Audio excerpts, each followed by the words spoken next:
তোমরা যারা কচু কাঁকরোলের পাতা খাতি পারো না, গলা কুটকুট করে, তোমাদের জন্য হইলো আজকের এই ভর্তাখানা। আসসালামু আলাইকুম। আমরা অনেকেই আছি কিন্তু কচু ভর্তা পছন্দ করি, কাঁকরোলের ডাটাও পছন্দ করি, কিন্তু গলা কুটকুটের ভয়ে খাতি পারি না। তোমরা শুধু আজকের ভর্তাখানা একটু দেখে রাখো। আমাদের দলিল করা সম্পত্তি নিয়ে নিলাম, বুঝলা না তো?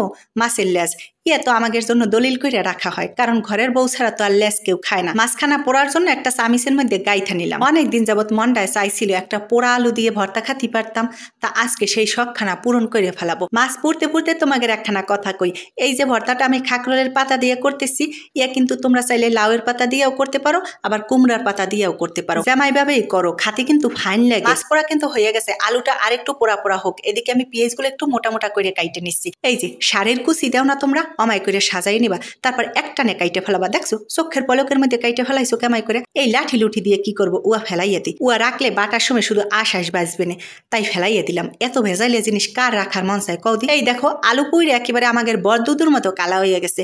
আমাদের বরদুদে আমায় করে কুটকুটা কালা ছিল। পোড়া আলুর ঘ্রাণ যে কত মজার হয় তা যারা খাইছো তারাই বলার পারবা, আর যারা না খাইছো তারা অনুমানও করতে পারবা না যে কত মজার একটা ঘ্রাণ। এই যে অনেকেই কবানে মাছ আবার পুইরে ভর্তা করা লাগে, তো বাপের কালেও খাইছি না।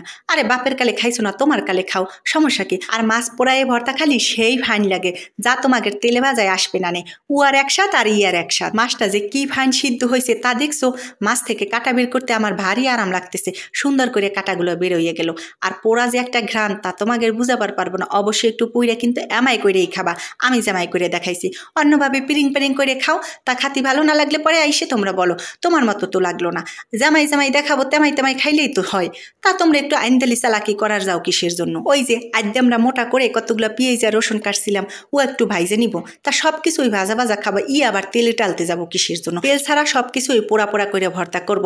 এই যে কাঁকরোলের পাতার উপরে একটু লবণ ছিটেই দিলাম, কেন জানো? এই পাতা থেকে যাতে একটু পানি বেরোইয়া যায়। এই যে পানিটা ছিল বেরোয় গেছে, এক কেলে শুকাই গেছে। এখন গলা কুটকুট করবে তো দূরের কথা, তোমার দিয়ে ভাত খাতেই মন যাবে শুধু। ও সেই দিন আমার শুকনো মরিচের ভর্তা দেখে তোমরা অনেকেই বলছারা একটু কাঁচামরিচ দিয়ে ফাইন করে একখান ভর্তা দেখান তো আপা। তোমাদের জন্যই কিন্তু এই জায়গায় কাঁচামরিচ দিছি, নালি পরে আমি শুকনো মরিচ দিয়েই করতাম। আমার শুকনো মরিচে কোনো সমস্যা হয় না। এই যে কাঁচামরিচ দিয়ে করলাম না, তা দেখি বাপু অন্য রকমের একটা মজা। মানে কাঁচামরিচের একটা কাঁচা কাঁচা ফ্লেভার, আর সব কিছু ছিল ভাজা ভাজা ফ্লেভার। সব মিলাইয়ে তোমাদের কাছে কি কব, ভর্তার রাজা সেরা সেরা। কে ভাবসালা কি আমি তেল টেল কিছু দিবে না নি? আরে না, তেল ছাড়া কি ভর্তা হয় নাকি? সর্ষের তেল ছাড়া ভর্তা কি খাতি মজা লাগে নাকি? মাখার সময় না আমি লবণ দিছিলাম, তা তোমাদের দেখাইতে ভুলে গেছি। তা তোমরা যদি আমাই করে একদিন একটু ভর্তা খাতি পারো, তা আমারে কিন্তু মনে রাখবা নে, আর নাইলেও সুন্দর করে একটা ধন্যবাদ দিবা নে। আমায় করে কিন্তু তোমরা কচু পাতা, লাউ পাতা, কুমড়া পাতা সব ধরনের পাতা দিয়ে খাতি পারবা, খাতি কিন্তু সেই ফাইন লাগবে না। দেখছো আমার ভর্তাখানার চেহারাটা কত সুন্দর হয়েছে? এই যে আমার দেখানি শেষ, গেলাম কিন্তু, ধন্যবাদ।